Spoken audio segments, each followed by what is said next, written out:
MT413. Đây là xung quanh hộp máy. Xung quanh hộp đây các bạn sẽ có mã vạch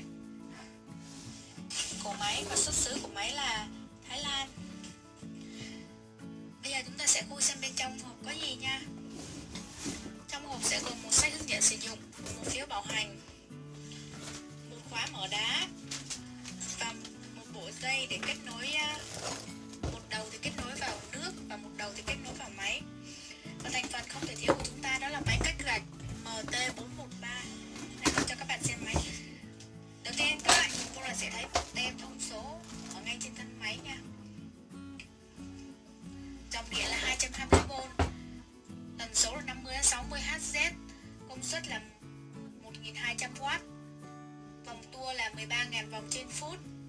Và đây có tem chống giả này các bạn. Đây.